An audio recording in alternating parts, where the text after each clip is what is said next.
Hey everyone, so I know I'm currently working on my Daniel Tiger vs. Horrid Henry video that will ultimately reveal the mystery brat once and for all, so I wanted to release the Norman Can Pay the Price video to hold you guys off for the next 4 days. I thought you all would have chosen the floating cart episode, mostly due to it being cancelled after I had accidentally deleted it. However, you all surprisingly wanted me to cover the season 13 episode, Norman Burns Up the Dance Floor, and based off that title alone, I can understand why. I know Firemansamuk isn't exactly a new topic for this channel, but there are a few seasons of this show I never actually covered, which includes season 13. The most recent season I had covered up until this point was season 11 with the episode Blast from the Past. I heard based off the Loathsome Characters wiki that the creators decided to tone down Norman's pyromaniac tendencies by a lot. However, I don't think this exact episode is a good example of that.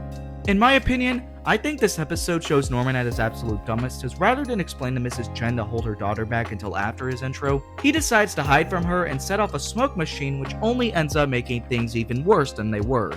So before we head on in, make sure to hit the like and subscribe button, and be sure to check out the premiere on August 19th for my next video, where I'll be showing why Daniel Tiger is more horrid than Henry. I'll also be revealing the mystery brat that's been hiding from the YouTube light for the last 5 months. Now without wasting any more time, let's dive right in. Norman is strutting down the sidewalk like he's auditioning for America's Next Top Disaster before getting absolutely obliterated by the smoke machine. I guess Joe's starting to realize you're not just a klutz, you're an arsonist with commitment issues. Norman announces he's preparing for his big disco dance tonight and claims Mike and Joe have personally invited him to open the show. But let's be honest, they just want a pre-show train wreck to make the main act look classy. The Boo cosplayer then shows up to dance with Norman, while Mrs. Chen leaves Norman yet again to be her babysitter. Which, once again, why are you trusting your child to a kid who started more fires in a medieval village siege?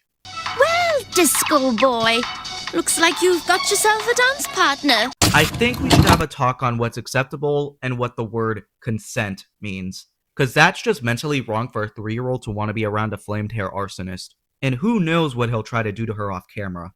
Thankfully, Norman wants the exact opposite with her and states this will ruin his spectacular moment. Which your presence itself already does the trick. What the hell is even that? Sam is pointing out the things he needs to finish at the fire station right before being completely blasted by the fire station dummy. Turns out, Elvis says he's practicing the big lift for the disco dance finale. Frankly, the only thing that needs a big lift is Elvis's mental health. This is the same guy who once tried to feed his dog chocolate.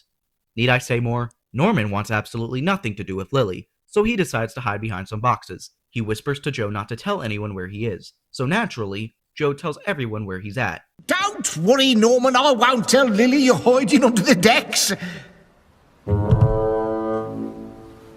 Nice job, Jimmy. Bronvin comes out with the cake. And no, not that cake. Seriously, don't tell Mike about that one unless you want a whole new kind of disaster. As Norman continues to run away from her like it's life or death. Because, well, he's not exactly ready for that kind of commitment. Sarah tells Norman to grow up and cut that crap off. He tries hiding under a table and gets caught instantly. Like, use your brain, Norman. Sam is starting to get sick of seeing Elvis's craptastic dance failures, which again, Elvis's mental health needs a big, if not massive, lift. Penny tells Elvis to get on his knees, and Elvis takes that way too literally. Ellie ends up diving headfirst into Station Officer Steele and somehow doesn't end up concussing him on the spot. I'm thinking you bent your knees a little too much, Elvis. You think, Penny? It's now Norman's turn to be the star of the show. And he does. But for all the wrong reasons. He decides to set up the smoke machine as a distraction for Lily to not recognize him.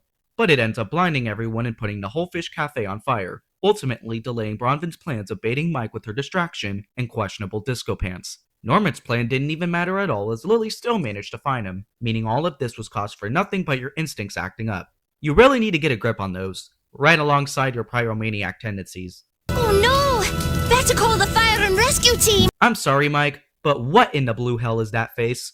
The firefighters sprint into action and get the fire taken care of, as per usual. Sam saves Bronwyn, which probably deflated Mike even more than he already was. Sam scolds Norman for setting off the smoke machine, and Penny points out this could have been avoided if he just danced with Lily. Which, if you put it like that, every problem Norman Price has caused up until this point can easily be avoided. Norman gives off another half-hearted apology and accepts the fate he's been set to face. Which, for someone who despises a 3-year-old as their dance partner, you sure have no problem with it. Elvis and Ellie prepare for the big lift. Elvis unsurprisingly fails to live up to his part, and Sam is somehow able to catch her in time before she breaks her skull.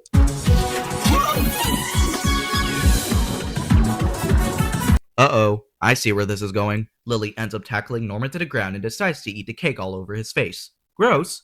And we thankfully never managed to see Bronfyn in her disco trousers, because she probably would have scarred several kids and caused a scene with a certain plumber trying to snog her on the spot.